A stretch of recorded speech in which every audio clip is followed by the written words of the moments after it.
તોડવાના હતા, બરાબર 115 મકાન તોડવાના હતા, તો એની જગ્યાએ તો 3-4 હજાર 5,000 મકાન તોડ નાખ્યા. આ કરી તું સીન થયું, મને ખબર જ ના પડી. હું પોતે વિચાર પડી ગયો તોડવાના ખાલી છે ને. તો પેથાપુર સંજરીના સામેના છાપરા, પેથાપુરની હદમાં આવતા હતા સાહેબ, પેથાપુર સંજરીના સામેના છાપરા એટલે એ છે ને તો આવા. અમે પેથાપુરમાં નહીં આવતા, અમે સેક્ટર 30માં આવીએ છીએ. અમારે લાગે છે 21 પોલીસ સ્ટેશન, એ લોકોને પેથાપુર પોલીસ સ્ટેશન લાગે છે, બરાબર છે. પણ તોય અમારો હક ખરેખર મેં છીનવી લીધો. સાહેબ કે આ જો મારી અજાન સાક્ષી હું જાતે ભલે પણ અમારી અજાન સાક્ષી છે. આને ખોટું કર્યું છે એટલે આને દુરુપયોગ કરી નાખ્યો છે, જુલમ કર્યો છે. આજે અમારે દિવાળી કરવા નવરાત્રી કા આજ ગરબા એ લોકો તો રમતા હશે, અમે નવરાત્રી ક્યાં કરીએ, ગરબા તો જોવા જઈએ.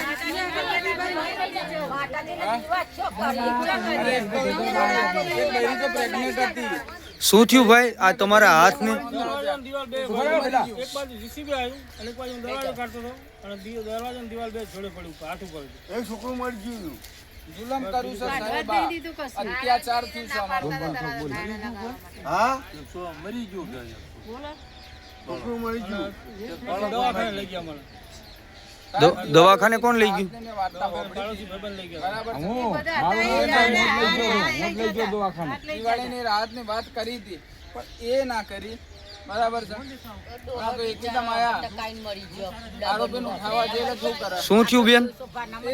કશું કઈ નહીં, લેવા જ નહીં દીધું કે ખાવાની બ્રશ નહીં કરવા દીધું, કશું નહીં. વહેલા પહોંચો કે બરાબર પાડવા જ માંડ્યા એકદમ. માતાજીને દિવાળી ચો કરવાના હવે, ક્યાં પગે લાગવા જવાનું માતાજીને? માતાજીને જ પછી પગે લાગશું, પણ રહેવાનું કઈક કરી દે. રહેવાનું બધું સાવ તોડી નાખ્યું બધું. ક્યાં જવું અમારે તો? હાચી હાચી હાચી એમાં એવો તો બે દિવસ બરાબર આ લોકો ડિલિવરી થઈ હતી સાહેબ, મરી ગઈ. એ છોકરીની ડિલિવરી થઈ હતી અને 2 કે 3 દિવસ જ થયા હતા અને રહેવા ના મળ્યું અને બીજી જગ્યાએ કોઈ જગ્યા ના મળી એટલે એને બાળક મરી ગયું. બોલો બાળક તો અંદર જ મરી ગયું હતું, અંદર એટલે અહીંયાની જ મરી ગયું હતું, જે જગ્યા ઉપર ગભરાઈ જાય ને અંદરથી એટલે અંદરથી ગભરાઈ ગયા મરી ગયું. અરે સાહેબ તમે શું માનશો, કેટલા દિવસ અમે ભૂખ્યા રહ્યા ખબર છે? 3 થી 4 દાડા 5 દાડા તમે ભૂખ્યા રહ્યા. 4 દિવસ ખાવાના ઠેકાણા નહીં, કોઈ ખાવાનું આવતા પાણી નહીં. અમારી ચકલીઓ દબાઈ દીધી, બહારથી લઈ લઈને ખાવાનું ખાતા હતા. અને એ ખર્ચા શું કરવાનું, કયો કઈ રીતના ખર્ચા કરવાના? ધંધા પર જઈએ કે અહીંયા પડી રહીએ, શું કરીએ? અને ચોર બધા વધી ગયા છે, બધી એંગલો કાઢી જાય છે. રાત્રે હોય ઊંઘવું પડે છે. વિકાસ કરીએ, ગરીબોને મારી નાખવાનો વિકાસ કર્યો એને. 35 વર્ષથી અમે વોટ આપ્યો, 35 વર્ષ એ કઈ આવ્યો નહીં. ભાજપનો કાર્યકર્તા કેનો ધારાસભ્ય. ભાજપ સરકારનો વિષય કઈ બોલતો નહીં, આમ આદમી પાર્ટી વિશે કોઈ બોલતો નહીં, કે કોંગ્રેસ વિશે કઈ બોલતો નહીં. પણ મારું એટલું છે ને, અમુક આમ આદમી એ નહીં, પણ હું ખાલી મધ્યમ વર્ગનો માણસ છું. આજે મારા 2 છોકરા ભણે છે સ્કૂલના અંદર. હવે નાના નાના બાળકોને એડમિશન પેથાપુરમાં છે, પેથાપુરમાં સ્કૂલમાં મને ફોન કરીને સ્કૂલમાં મને મકાન નહીં મળતું અત્યારે. મકાન નહીં હાલતા અમને. હું પડી ગયો છું.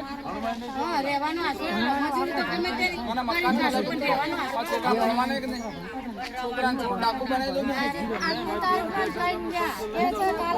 સામાન હટાવી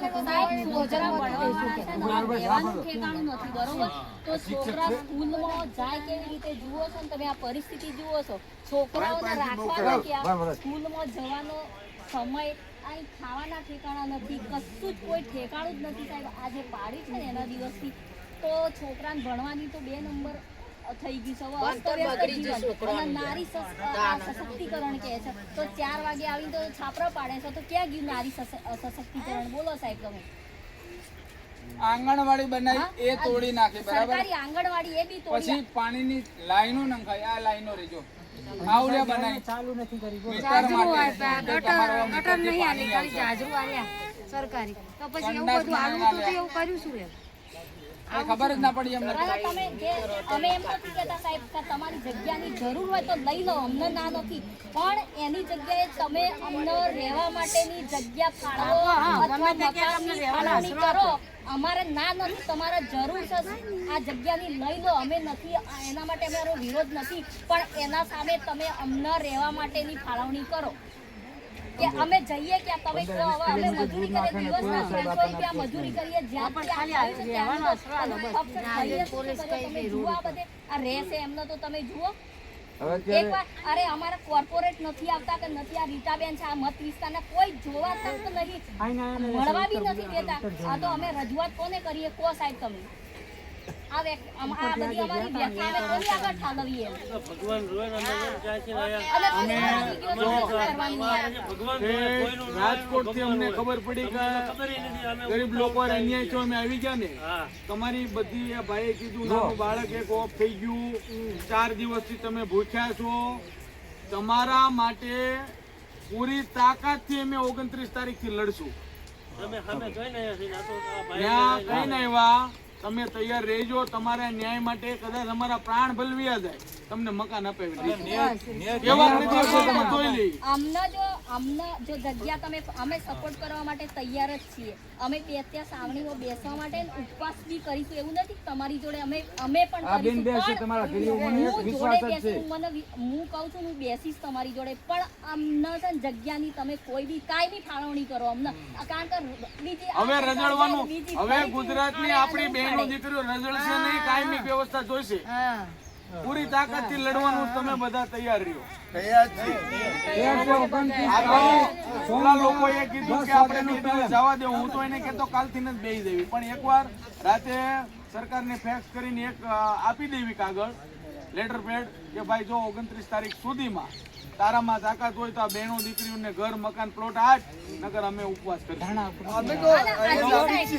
ગાડી ત્યાં નીચે આવી ને કહે છે 2 દિવસમાં સામાન હટાઈ લેજો, આ બધું તમારે જે હોય તો બધું જશે એવું તો કીધું જ છે. એના વચ્ચે ક્યાંય જવાનું નથી, તમે થયું છે ચિંતા ન એવું ના સાહેબ. આ સોમવારની વાત સોમવારે રહી જાય, 2 દિવસમાં ફરી આવીને પાછા પોલીસ એટલી પોલીસ આવે કોઈ મારે છે તો શું કયો તમે? ઓલા ભાઈ શું કયો? એમની આગળ અમે અહીંયા રહો છીએ. કોઈ અમારું કોઈ નહીં, આધાર નથી. અમારે આધાર જોઈએ બસ, બીજું કોઈ નહીં. અમારે કુટુંબ કુલ કહેવાય અમારા ભેગા રહ્યા અને હવે આવું કરે એટલે આજે એક પોલીસ વાળી આવી હતી કે બધું ખાલી કરો નહીં.